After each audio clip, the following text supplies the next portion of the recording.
We all know Mike Tyson for his impenetrable defense and ruthless knockout power. But the heavyweight phenom was just as well known for his larger-than-life attitude outside of the ring. And if you aren't, stick around. Here are 20 things you didn't know about Mike Tyson. Can you say real-life Fight Club? Coming in at number 20, Mike once caught his wife with Brad Pitt. Our first story involves Mike Tyson's ex-wife, Robin Givens. In fact, a whole bunch of them do. Anyways, it's fair to say that these two wrote the book on toxic relationships. Even after they separated, the two would continue to see each other because, that isn't a recipe for disaster at all. One night, Tyson, feeling especially pumped up, hopped in the Lambo and drove to Givens' house to surprise her. However, upon arriving, he found no one home. So he decided to stick around until she returned. You can imagine his rage when she returned to her BMW to find another man in the passenger seat. That rage, however, soon turned to surprise when the man turned out to be none other than acting heartthrob Brad Pitt. Handsome and talented he may be, but a fighter he ain't. So we can imagine the terror Pitt must have felt in that moment. Luckily for him, the surprise took the wind out of Tyson's sails, and he simply left the two of them alone. Up next at 19, Tyson had a run-in with another man known for his looks. Ooh, that hair. Not as handsome as Brad Pitt, obviously, but Tyson once beat up the infamous boxing promoter Don King. Another, shall we say, unhealthy relationship of Tyson's was with promoter Don King. Known for his shady, money-hungry reputation, King would be described by Tyson as ruthless and deplorable. In 1998, he alleged King had swindled him out of millions of dollars and sued him for $100 million. He did eventually win $14 million from King, but his revenge was twofold. Later, on the Hot Boxin' with Mike Tyson podcast, the boxer would reveal that when driving in Cleveland, he lost his temper at King and started to administer an on-the-spot beatdown in the back seat. King was able to escape, so Tyson chased him to continue the whooping, but King got back into his car and made his escape. And he's driving, I'm in the back seat, right? And Right. Jackie's in the front seat with him, right? And I'm thinking about, and I is in the back seat of the Rolls Royce, and I know, I go like this.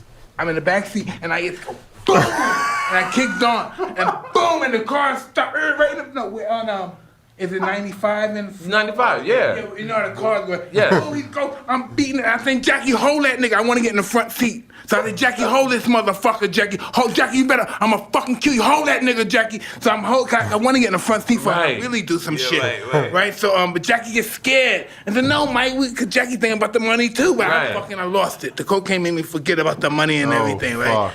And I'm beating this nigga ass, and Jackie doesn't want to hold it, nigga, because Jackie wants the money. I ain't gonna hold you and let you kill the nigga. We gonna get the money.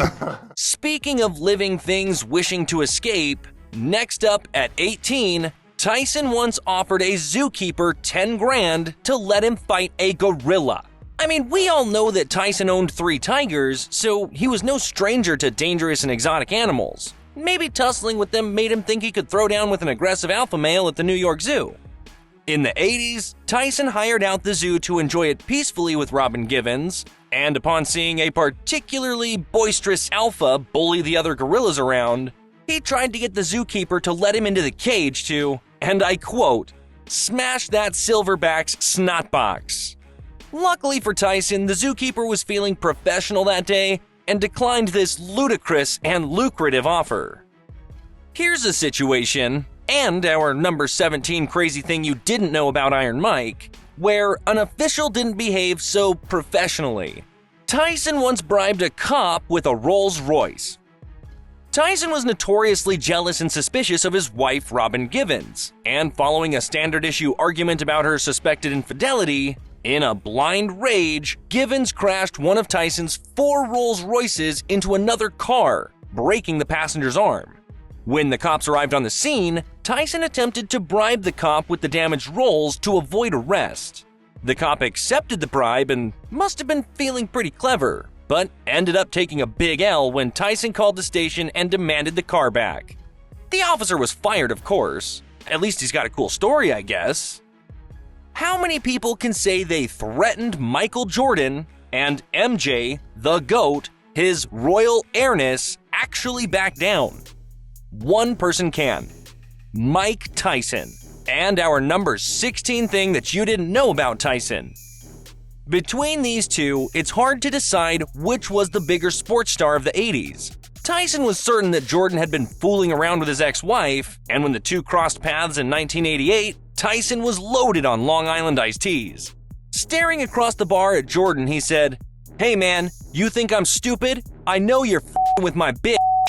While Jordan was 6'6" and an athletic phenom, it's no surprise that when threatened by the savage Tyson at a nightclub, he didn't want any of that smoke.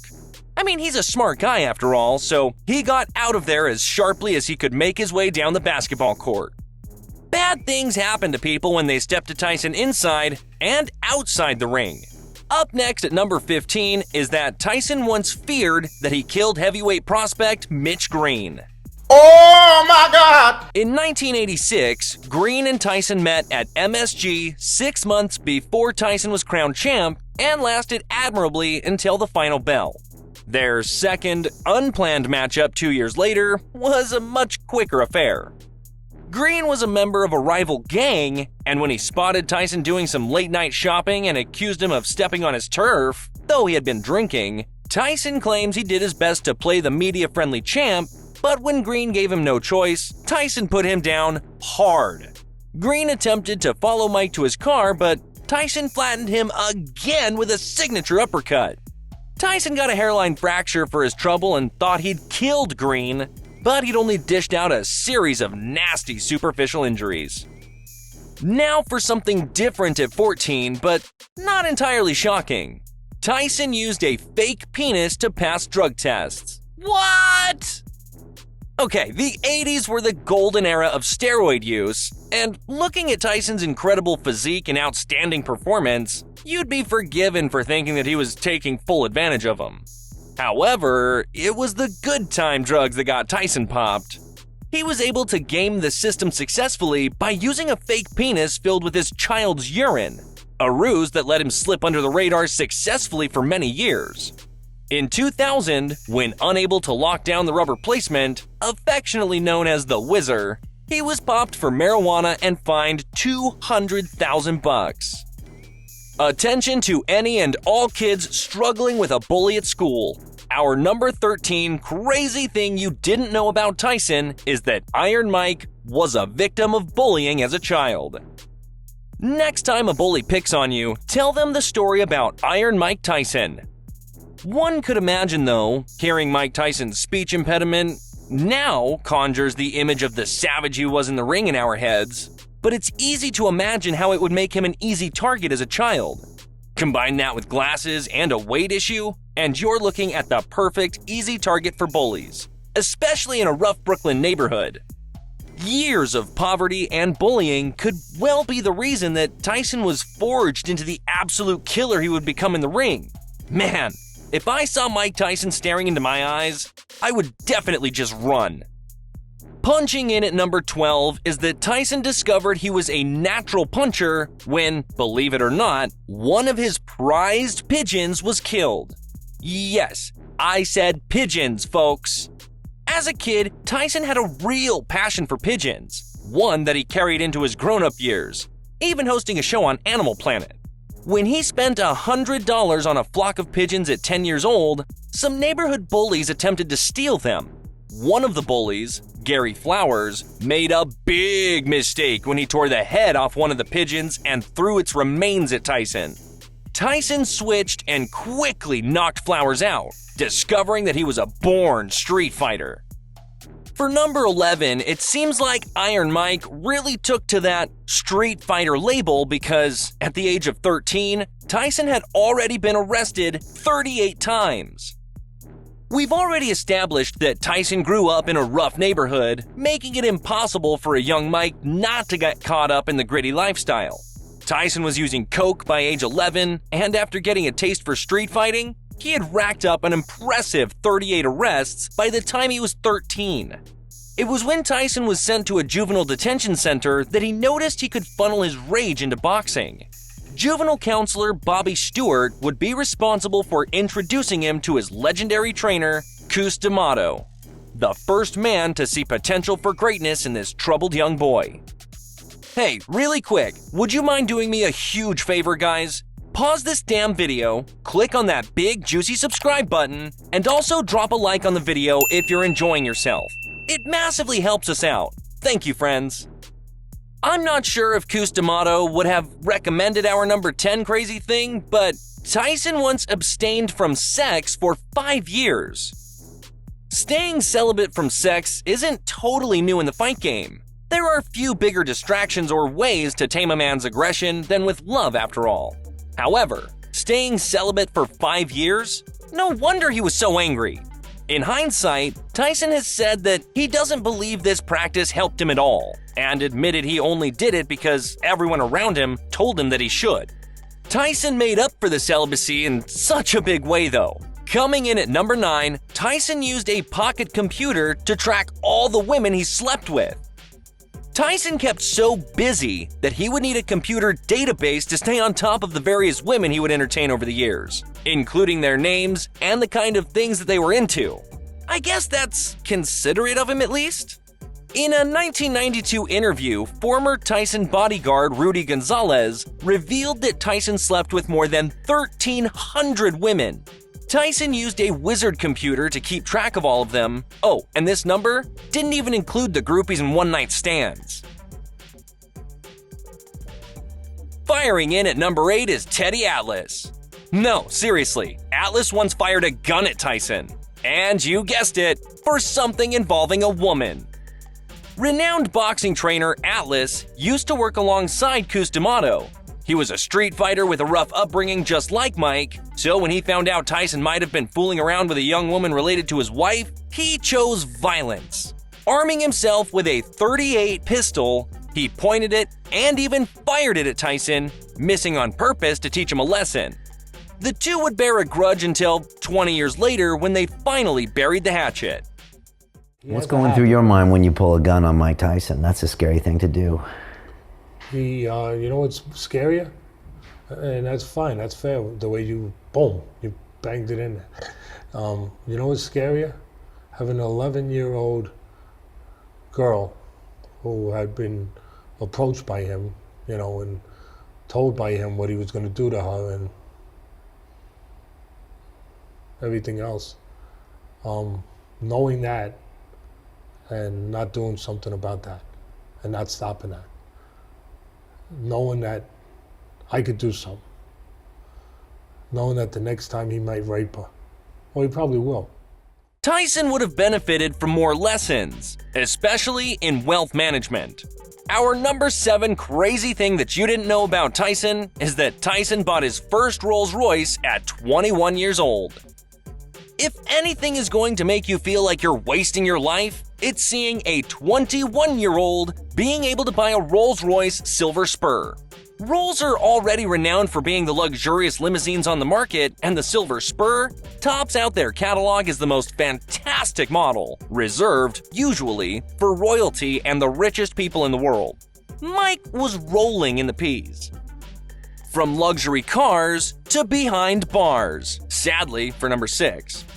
Tyson adopted the Muslim name Malik Abdul Aziz while in prison. Inspired by Muhammad Ali, formerly Cassius Clay, Tyson would adopt the name Malik Abdul Aziz. Tyson found religion while in prison in the 1990s. Unlike Ali, Tyson would still go by his birth name, so maybe this was just a choice taken to help him process his time behind bars. From behind bars to singing bars. Up next at number 5 is that Tyson took singing lessons in preparation for The Hangover. Tyson wasn't keen on appearing in The Hangover until he learned that director Todd Phillips was the man responsible for the 2003 comedy classic Old School, one of his favorites. He changed his mind immediately and even got singing lessons to ensure his pipes were perfect for his turn singing One Night in Bangkok. Man, can you imagine Mike singing? Strange to think the songs we used to sing, the smiles, the flowers, everything is gone. Next Next up at number 4, Tyson quit boxing in the middle of his final match. It makes sense that a guy like Tyson would make a statement when he decided to leave the sport behind. His final fight was against Kevin McBride, and by the 6th right, Tyson was up on points. However, Tyson chose not to meet the bell for the 7th round, losing by TKO. Tyson has of course stepped back into the ring since then, but at the time, he stated that he had simply had enough of the fight game. Don't be surprised if he knocks out that bum Jake Paul in the near future. Mike Tyson gets what Mike Tyson wants. For our number 3 pick, Tyson once spent $2.2 million on a gold bath. We shouldn't be surprised by any outlandish Tyson purchases, but you'd be forgiven for a little eyebrow raise at the eye-watering $2.2 million price tag on this 24-karat bath that he bought for his wife, Robin Givens. Your eyes are gonna water even more when you hear that Tyson and Givens would split only a year later, and then Tyson would sell the bath for $1 million less than the original buying price. Popping out at number 2 is a tooth. Yeah, that's right. One of Tyson's tigers once headbutted a gold tooth out of his mouth. We all know Tyson kept Bengal tigers and that he would often play and wrestle with the monstrous felines, often letting them sleep in his bed. When one of them tried to give him a kiss, it accidentally butted his head and shattered one of his gold teeth. Luckily, Tyson was able to avoid a standing 8 count. Last but not least, to round out 20 crazy things that you didn't know about Mike Tyson is Mike Tyson owns a marijuana farm that makes $500,000 a month. And good thing, because he claims to smoke about $33,000 worth of weed a month. Tyson declared himself bankrupt in 2003, and since then has been trying to get himself back on top. His main moneymaker is a 40-acre marijuana ranch in California. This business produces premium strains, extracts, and edibles, and it's said to earn him around $500K a month. He's also building a 418 weed-themed holiday resort that he is calling the Lollapalooza of cannabis. Oh, and back to that $33,000 of weed a month? He says the reason he is a much calmer and happier person is because of marijuana. His business partner, Rob Hickman, has said that it's changed his life, and now he's the perfect person. I guess the old adage, don't get high on your own supply, doesn't seem to apply to Iron Mike. And there you have it, 20 crazy things you didn't know about Mike Tyson.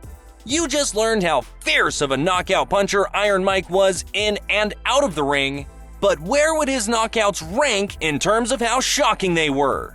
Click this next video, my friend, to find out 10 knockouts that shocked the world. Just watch it, dude.